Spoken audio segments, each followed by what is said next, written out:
from UniKL MFI. So today we are interviewing an individual with great achievement in interior design, Madam Mahfuza, as a project director at Scala Design Consult.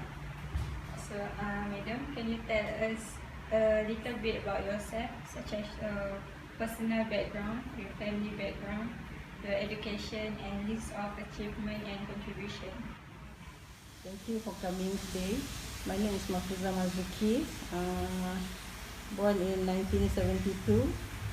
I have 5 siblings and I am the number 4. Okay, raised by a single mother in Hutan Melintang, Perak.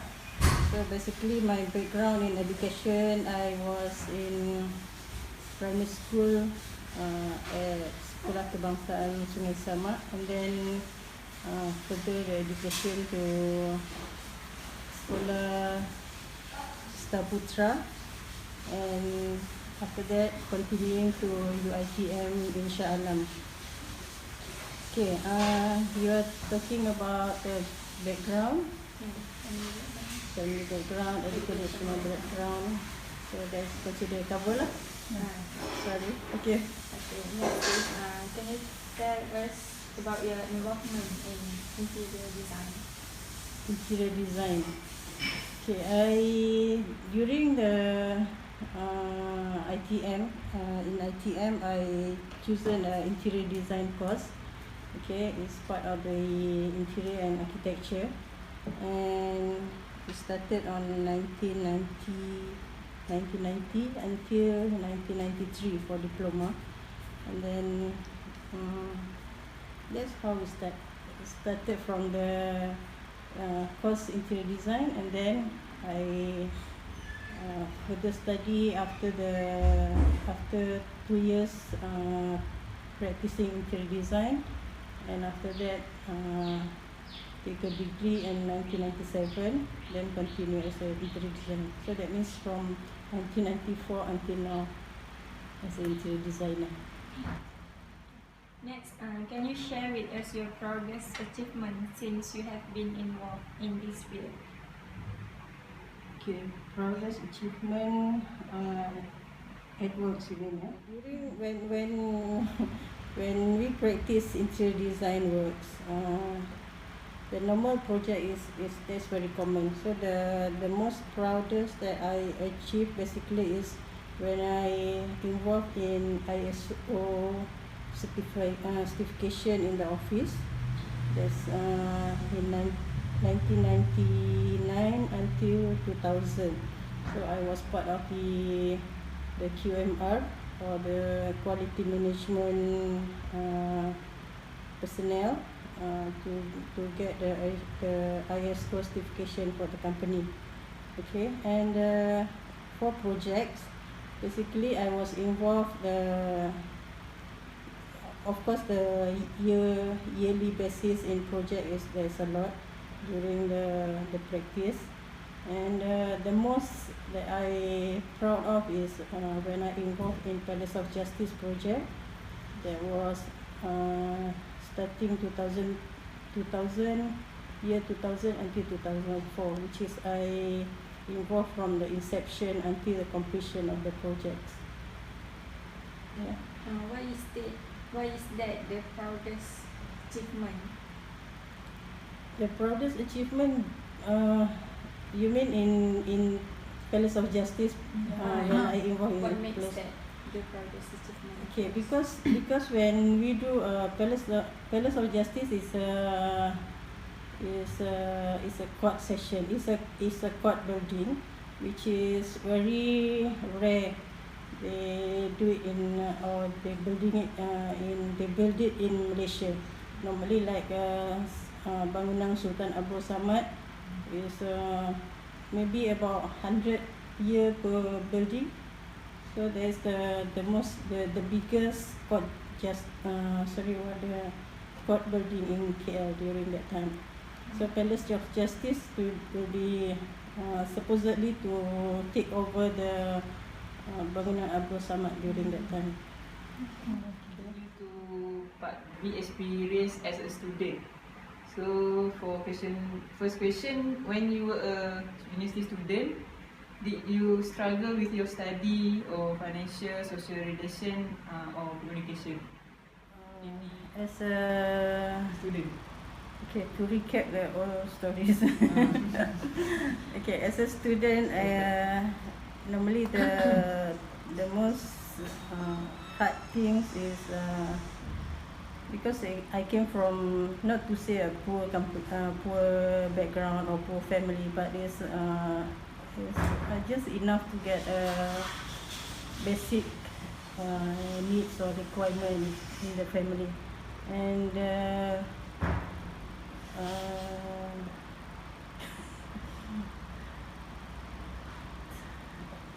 the most struggle part of it is maybe it's financial, but during that time I think it's not that hard like what you all facing right now.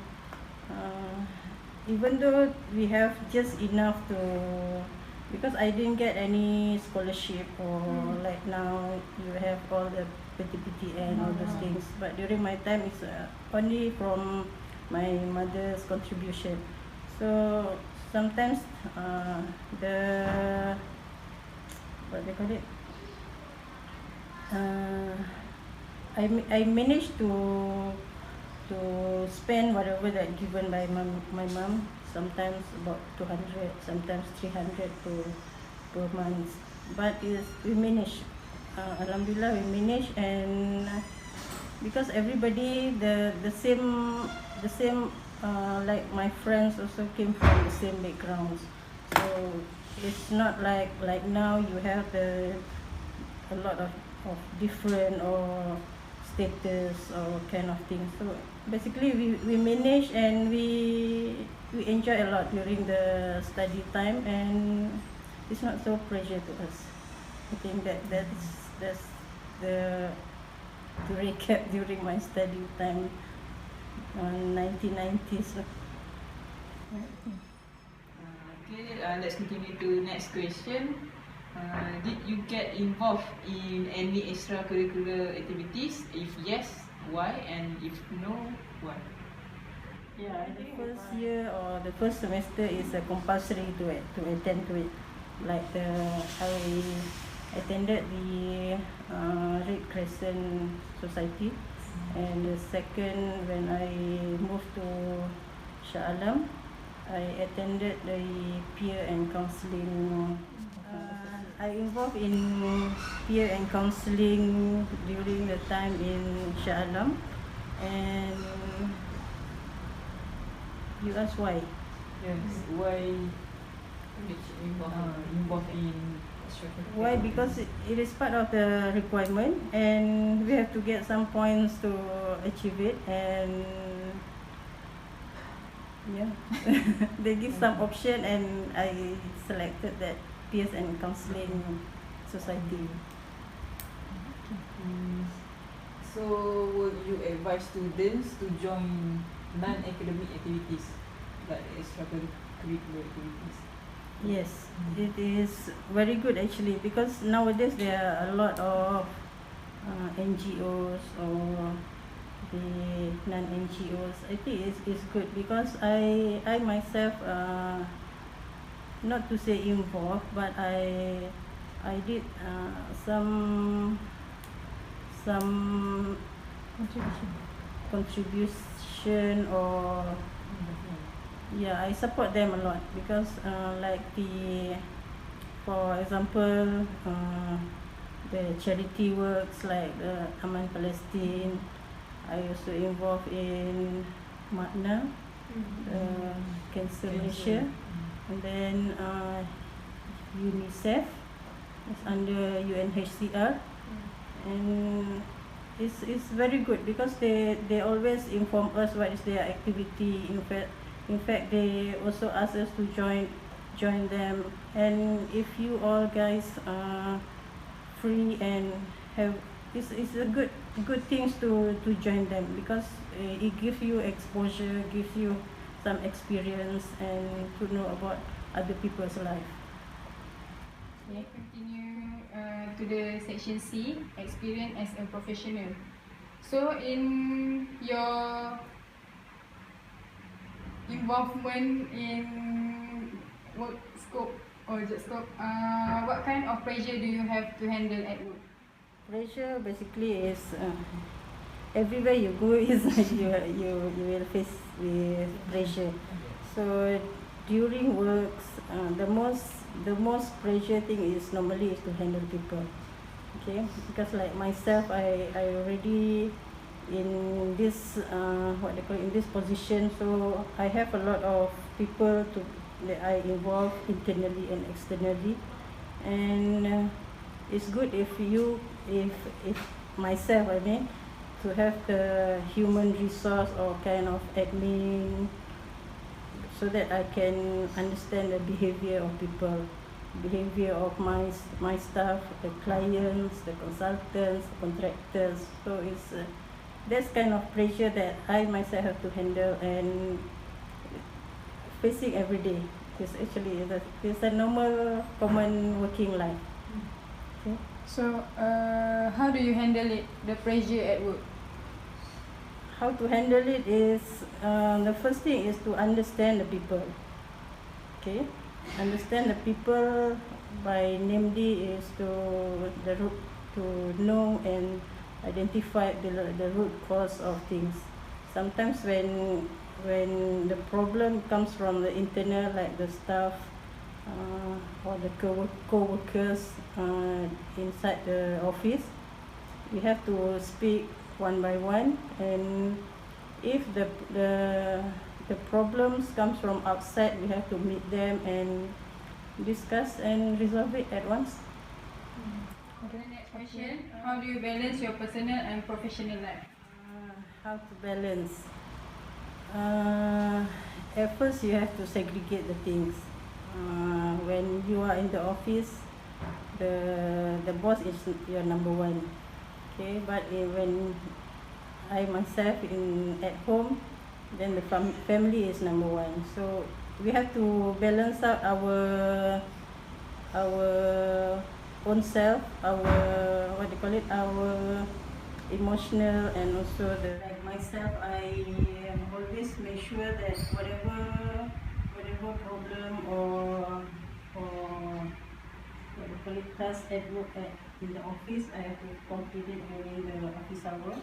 And so sometimes I did bring back some works, but it make sure it doesn't interfere the what do you call it, the family or the quality time with the family, with the husband and also the children.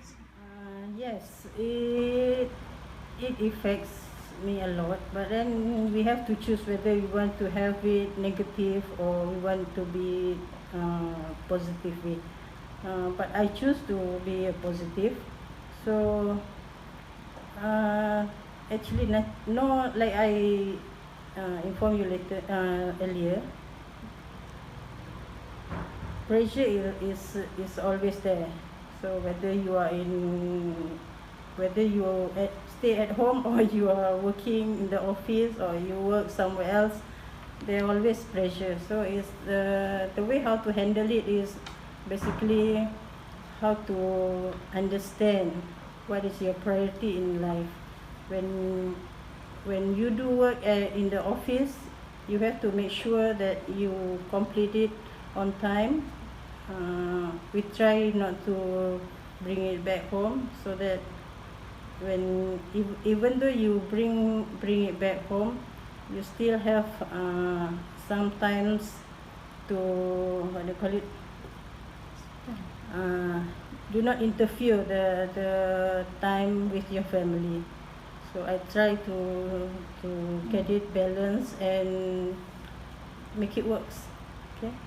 So for the next question is, what is the most challenging task at work that you have ever handled so far?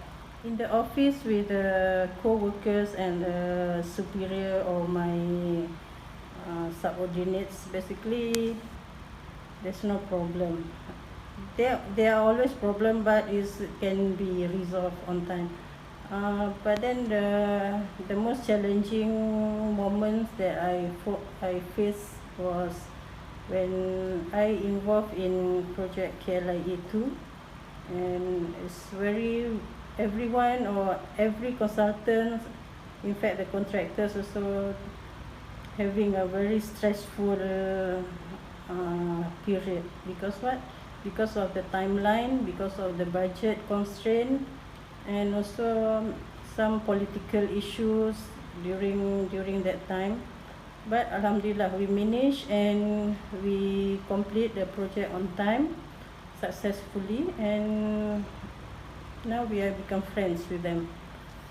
So that's the most challenging in my career, basically. For the last section, which is reflection. Okay, first question is who or what influenced you to enter this field of work? You mean as an interior designer? Yeah. Okay,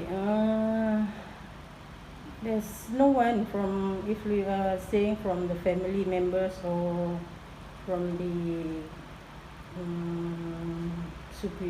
seniors or what.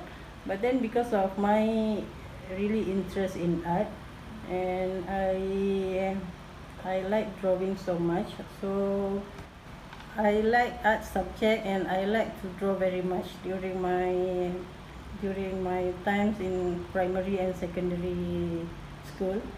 So I even dropped my maths just because of I want to take the art subject. Okay, so after that, then when I applied for UiTM, I selected either architecture, and the second choice was interior design. So they asked me to come for an interview and also the drawing kind of test. So I was accepted to be an interior design. Not to be interior designer, but to enter the interior design course. Okay, that was on 1989. Okay, next question. In your opinion, has the graduates' work ethics changed from your generation? Yes, a lot. Because during my time, there's no handphone, no gadgets, no tablets. So we really focus on what we are doing. But right now, when I see a lot nowadays, especially the interns in my office, the youngsters or new juniors, they didn't focus, because every now and then they're doing their works, but then at the same time they are looking at their handphone. Social media is very interrupting. So they cannot deliver the works on time. They always give reasons, always give excuses, and it's affect a lot actually. Yeah. Okay. Next question. If you are not an interior designer now, what other ambition will you pursue? Why? I guess I still maybe, if I'm not an interior designer now, maybe I supposed to be an architect. In the field, In the same field. In the same field. I can see myself in other things like business management or whatever. Yeah. Okay. In your opinion, what do younger generations now need to understand or achieve to be future leaders? To be future leaders, basically you have to start from now. Be focused and determined in what you are doing.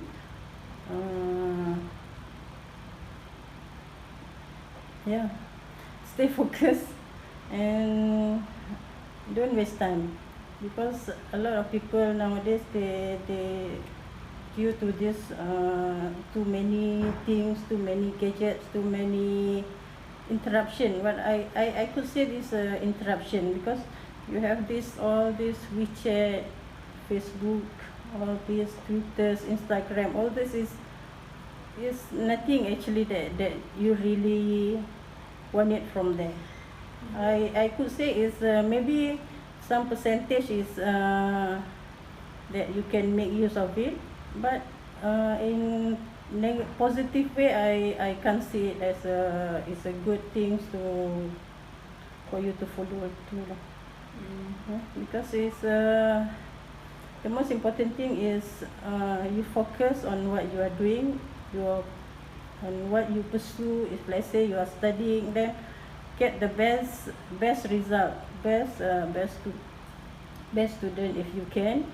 And when you go to works, even if you can't get the same as you are studying now, you have to be good at anything that you are doing. Okay, last question. What are your advice to us? My advice to you, okay, as a youngsters, I think the first thing is I believe we are as a Muslim, so the first thing is to keep our solat 5 times a day, okay, and then be good to your parents, and make dua a lot, and don't give up, don't get what they call it, don't get disturbed, don't involve with any bad things outside there, because there are a lot of people that, okay, if you are involved in cyber or what social media, there's a lot of many people that you don't know. Okay, you never meet them, you don't even know who is them, but you are chatting with them, you get influenced by them. That's very bad. So the first thing is listen to your instinct, what is good for you, and get advice from your parents or your good friends, and always keep up a good work. I hope that we all can take what that important from Madam Mahfuzah, and then I think that all from us.